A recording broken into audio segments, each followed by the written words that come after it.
Good morning बच्चों। आज हम फिर से वही कक्षा 10 का साइंस लेके आपके सामने हाजिर हुए हैं, जो कि हम लोग चैप्टर 1 देख रहे थे, रासायनिक अभिक्रियाएं एवं समीकरण। ठीक है, तो इसी वीडियो में हम दूसरा पार्ट लेके आए हैं, जो कि हम बेसिक और पार्ट 1 देख चुके हैं। उसमें देखे थे कि हम इससे पहले वाले वीडियो में द्रव्यमान संरक्षण का नियम किस प्रकार कार्य करता है रासायनिक अभिक्रियाओं में, और उसके बाद देखे थे समीकरण किस प्रकार प्रस्तुत किया जाता है। ठीक है, तो उसी के आगे की कड़ी में लेके आए हैं रासायनिक अभिक्रियाओं के प्रकार, टाइप्स ऑफ केमिकल रिएक्शन। तो इसमें से पहला प्रकार क्या है? संयोजन अभिक्रियाएं क्या होती हैं? ऐसी अभिक्रियाएं जिसमें दो या दो से अधिक अभिकारक मिलकर एकल उत्पाद का निर्माण करते हैं, उसे संयोजन अभिक्रिया कहते हैं। मतलब कोई दो अधिक अलग अलग पदार्थ होंगे, ठीक है, उसमें जब रासायनिक अभिक्रिया वो लोग दोनों मिलके करेंगे तो उसमें क्या करेंगे? एकल पदार्थ का उत्पाद का निर्माण करते हैं। ठीक, तो जैसे पहला एग्जांपल क्या होगा? बुझे हुए चूने का निर्माण। बुझे हुए चूने में क्या होता है? कैल्शियम ऑक्साइड होता है। ठीक, calcium oxide plus H2O liquid, ये क्या होता है? साल्ट होता है। ठीक है, जब ये दोनों क्रिया करते हैं तो क्या बनाते हैं? कैल्शियम हाइड्रोक्साइड, यानी बुझा हुआ चूना। ये कैसा होता है? जलीय होता है। ठीक है, ये क्या हमारा हो जाएगा? बिना बुझा हुआ चूना। ठीक है, जब बिना बुझा हुआ चूना जल के साथ क्रिया करता है तो क्या बनाता है? कैल्शियम हाइड्रोक्साइड या बुझा हुआ चूना बनाता है। ठीक है, यहाँ देख सकते हैं हम, जैसे कोई बीकर लेते हैं तो उसमें क्या होता है? जैसे जल भरा हुआ है तो उसमें हम जो कैल्शियम ऑक्साइड का बिना बुझा हुआ चूना डालेंगे तो उसमें क्या होता है? नीचे की तरफ कैल्शियम ऑक्साइड होता है। ठीक है, कैल्शियम ऑक्साइड होता है, जो कि ये जैसे टुकड़ा देख नहीं रहे हैं, कैल्शियम ऑक्साइड का टुकड़ा। जब इसको हम विलेन में डालते हैं तो ये गर्म हो जाता है। ठीक है, मतलब ऊष्मा निकलती है। जैसे देखे होंगे आप लोग, घर पे जब चूने की पुताई की जाती है तो उसमें चूना जब डाला जाता है, जो पत्थर की तरह होता है, ठीक है, कठोर होता है, जब उसको पानी में डाला जाए तो जलीय हो जाता है, घुल जाता है उसमें। ठीक है, और उसमें से ऊष्मा निकलती है। उसी प्रकार कोयले का दहन हम लोग देखते हैं। दूसरा क्या होता है? कोयले का दहन जैसे कार्बन प्लस ऑक्सीजन की उपस्थिति में जलता है। ठीक, जो कि एक गैस है, एक साल्ट है। ठीक है, ऑक्सीजन गैस है, एक फ्लोर होता है। ठीक है, कार्बन तो उसके उपस्थिति में जलता है, कार्बन डाइऑक्साइड गैस बनाता है। ठीक है, उसी तरह से इसमें भी क्या होती है? ऊष्मा का उत्पन्न होती है। ठीक है, ऊष्मा उत्पन्न होती है। उसके बाद तीसरा एग्जाम्पल क्या है? हाइड्रोजन तथा ऑक्सीजन से जल का निर्माण। जैसे हाइड्रोजन और ऑक्सीजन से क्या होता है? जल का निर्माण होता है। ठीक है, गैसीय अवस्था में होता है, ये भी गैस अवस्था में होता है, 2H2O बनाता है। ठीक है, और इसमें भी क्या होता है? ऊष्मा का निर्माण होता है, ऊष्मा प्लस ऊष्मा। ठीक है, इन सब में क्या होता है? ऊष्मा निर्माण होता है। अर्थात उसके आगे देखेंगे हम लोग क्या, अगर ऐसी अभिक्रियाएं जिसमें ऊष्मा भी उत्पन्न होती है तो उसे कौन से कहते हैं? आगे देखते हैं। जिन अभिक्रियाओं में उत्पाद के निर्माण के साथ साथ ऊष्मा भी उत्पन्न होती है उन्हें क्या कहते हैं? ऊष्मा क्षेपी रासायनिक अभिक्रिया।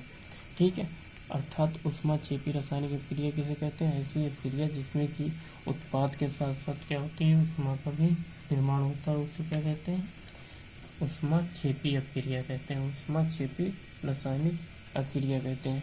ठीक है, जैसे इसका एग्जाम्पल देख लेते हैं। जैसे प्राकृतिक गैस का जलना, प्राकृतिक गैस जो प्राकृतिक में पाया जाना, जैसे मीथेन गैस होता है। ठीक, तो मीथेन गैस क्या हो गया? CH4। ठीक है, मीथेन गैस कोई भी पदार्थ जलने के लिए ऑक्सीजन की आवश्यकता होती है। ठीक है, अर्थात जब इसको जलाया जाता है, ठीक है, जब इसको जलाया जाता है, यहाँ नहीं, ऑक्सीजन की उपस्थिति में खुद जलता है। ठीक, तो जलता है तो क्या निर्माण करता है? हमेशा कार्बन डाइऑक्साइड का निर्माण करता है, प्लस जल का निर्माण करता है, प्लस ऊर्जा उत्पन्न होती है। ठीक है, हम लोग देख लेंगे। समीकरण हमारा संतुलित भी होगा। कार्बन 1 है, कार्बन 1 है, ऑक्सीजन 2, ऑक्सीजन भी यहाँ 2 है, ठीक है। हाइड्रोजन 4 है, हाइड्रोजन 4 है, ठीक है।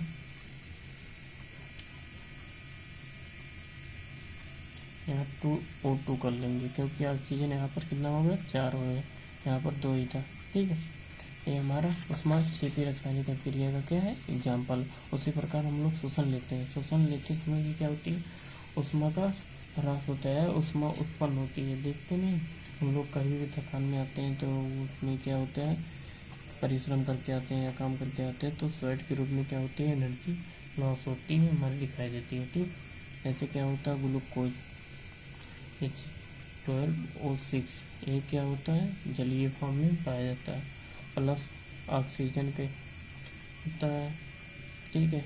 ये भी क्या होता है, जलीय फॉर्म में, जल के रूप में हम लोग क्या करते हैं, ग्रहण करते हैं, और जल होता है, ठीक है। इसमें ऑक्सीजन होता है जो कि लिक्विड अवस्था में होता है। जब क्रिया करता है क्या बनाता है, 6CO2 कार्बन डाइऑक्साइड बनाता है। मतलब जब हम लोग क्या करते हैं, श्वास लेते हैं तो उसमें क्या छोड़ते हैं हम लोग, उत्पाद के रूप में कार्बन डाइऑक्साइड प्लस जल निकलता है, ठीक। ये दो ही उत्पाद प्लस ऊर्जा निकलती है, जिससे पता चलता है क्या किस प्रकार की अभिक्रिया है, उसमें क्षेपी रासायनिक अभिक्रिया है, ठीक है। इसी प्रकार से हम लोग साग सब्जी खाते हैं दोस्तों। साग सब्जी जो खाते हैं उसमें भी विघटित होता है, वो होकर कंपोस्ट बनाना होता है, तो उसमें भी क्या प्रकार के होता है, उसमें भी ऊर्जा का लॉस होता है, मतलब ऊर्जा निकलती है, ठीक है। अर्थात उसमें क्या होता है, उसमें क्षेपी अभिक्रिया, साग सब्जी खाना या कोई भी खाना, ठीक है। ये हमारी संयोजन अभिक्रिया थी तथा उसमें छिपी रासायनिक अभिक्रिया, उसमें छिपी रासायनिक अभिक्रिया, ठीक। और इसी रूप में आगे देखते हैं। आगे हमारा दूसरा क्या है, वियोजन अभिक्रिया। वियोजन अभिक्रिया किसे कहते हैं, आइए देखते हैं। जब किसी अभिक्रिया में एकल अभिकर्मक, मतलब कोई एक ही यौगिक होगा जो कि टूटकर छोटे छोटे उत्पाद बनाते हैं, ठीक है, तो उस अभिक्रिया को वियोजन अभिक्रिया कहते हैं, ठीक है। जैसा होगा, एकल पदार्थ होगा जो कि टूटकर एक से अधिक उत्पाद बनाएगा, उसे क्या कहते हैं, उसे वियोजन अभिक्रिया कहते हैं, ठीक है, या गठन अभिक्रिया कहते हैं। तो यहाँ एग्जाम्पल क्या होगा, जैसे हो जाएगा फेरस सल्फेट FeSO4, ठीक है। ये क्या होगा, साल्ट होगा। तब इसको हम लोग हीट करेंगे, उष्मा तोड़ने के लिए, कोई भी यौगिक तोड़ने के लिए उष्मा होता है, ठीक, उष्मा देना पड़ता है।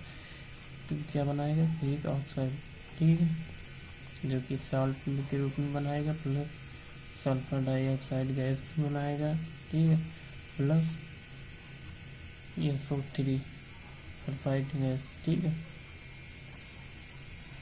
क्या बनाता है, फेरस सल्फेट।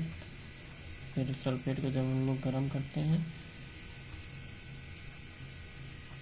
सल्फेट को जब गर्म किया जाता है फेरिक ऑक्साइड बनता है,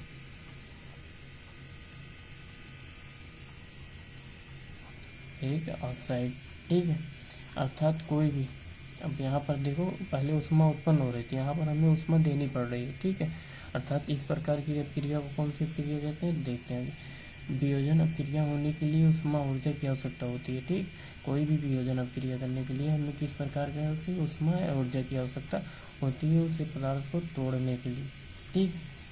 अर्थात जिस भी अभिक्रिया में उष्मा अवशोषित होती है उसे उष्मा शोषी अभिक्रिया कहते हैं। या उष्मा लेके क्या होती है, कोई भी पदार्थ टूटता है या एक से अधिक पदार्थ टूटता है, एक से अधिक पदार्थों में टूटता है, जब उसे उष्मा दी जाती है तो इससे क्या होते हैं, उष्मा शोषी अभिक्रिया कहते हैं, ठीक है। अर्थात जिस भी अभिक्रिया में उष्मा अवशोषित होती है उसमें उष्मा शोषी अभिक्रिया कहते हैं। जैसे हमारा क्या होगा, एग्जाम्पल, ठीक है, एग्जाम्पल यहाँ देखते हैं हम लोग, लेड नाइट्रेट, ठीक है, लेड नाइट्रेट 2PbNO3 का ट्वाइस, ये हमारा क्या होगा, लेड नाइट्रेट, जो कि साल्ट के रूप में है, ठीक है। जब इसको हम लोग गर्म करेंगे तो क्या होगा, लेड ऑक्साइड PbO, ठीक है, जिसे हम लोग क्या कहते हैं, लेड ऑक्साइड, एक साल्ट के रूप में होगा, ठीक है। नाइट्रोजन ऑक्साइड, नाइट्रोजन डाइऑक्साइड, जो कि हमारा गैसीय अवस्था में होगा, ठीक है, प्लस क्या होगा, ऑक्सीजन, ऑक्सीजन गैस के रूप में। ठीक है, ये हमारा क्या है, नाइट्रोजन डाइऑक्साइड,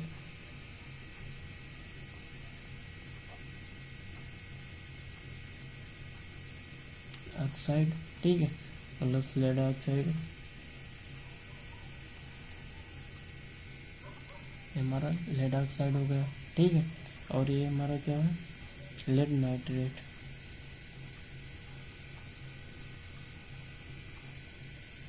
लेड नाइट्रेट। ठीक है, अर्थात जब हम किसी पर्सनली में, फिर ये हमारा क्या होल्डर है, पर्सनली होल्डर है, अर्थात पर्सनली को पढ़ने प्रयोगशाला में कभी भी जाते हैं दोस्तों या बच्चों, ठीक है, तो उसको क्या करना है, पर्सनली को हमेशा क्या करना है, हाथ से नहीं पकड़ने की कोशिश करेगा। ठीक है, एक होल्डर होता है पर्सनली पकड़ने वाला, उसी से हमेशा पर्सनली को पकड़ा जाता है। ठीक, अर्थात ये हमारे पास एक पर्सनली है जिसमें हम लेड नाइट्रेट को डालते हैं। ठीक, तो इसको बर्नर की सहायता, अर्थात स्टोव होता है या बर्नर होता है, प्रयोगशाला में रखा होता है। ठीक है, उसकी सहायता से जब हम पर्सनली को गर्म करेंगे, ठीक है, क्वेश्चन नली होता है, पर्सनली होल्डर से पकड़ देंगे तो गर्म करते हैं तो क्या बनता है, lead oxide. Lead oxide salt के रूप में नीचे की तरफ जमा रह जाता है। नाइट्रोजन डाइऑक्साइड जो कि गैस के रूप में पर्सनली से बाहर, तथा ऑक्सीजन गैस भी पर्सनली से क्या होता है, धीरे धीरे निकल जाता है। ठीक है, ये हमारी कौन सी अपक्रिया कहलाती है, ऊष्माशोषी अपक्रिया। उसी तरह से दूसरी एक अपक्रिया क्या है, जब कैल्शियम कार्बोनेट को, या इसको चूना पत्थर के नाम से भी जाना जाता है, कैल्शियम कार्बोनेट को, ठीक है, ऊष्मा देते हैं या गर्म करते हैं, ठीक है, हीट किया जाता है तो calcium oxide plus carbon dioxide gas बनाता है। ठीक है, साल्ट के रूप में होता है, इसको आगे देख ही चुके हैं। ठीक है, हमारा क्या है, कैल्शियम कार्बोनेट या चूना पत्थर के रूप में भी इसे जाना जाता है। तो दोस्तों ये थी हमारी संयोजन अपक्रिया, वियोजन अपक्रिया किसे कहते हैं। ठीक है, उसके साथ साथ हम लोग ये भी देख लिए कि ऊष्माशोषी अपक्रिया किसे कहते हैं और ऊष्माक्षेपी अपक्रिया किसे कहते हैं। तो ऊष्माक्षेपी अपक्रिया उसे कहते हैं जहाँ पर ऊर्जा किसी भी रासायनिक अपक्रिया में उत्पाद के रूप में प्राप्त होता है, अर्थात ऊर्जा मुक्त होती है। ठीक है, और ऊष्माक्षेपी अपक्रिया, ऊष्माशोषी अपक्रिया उसे कहते हैं जिसमें हमें ऊष्मा देकर किसी भी अपकारक को तोड़ा जाता है, एक से अधिक उत्पाद के रूप में तोड़ा जाता है। ठीक है, थैंक यू।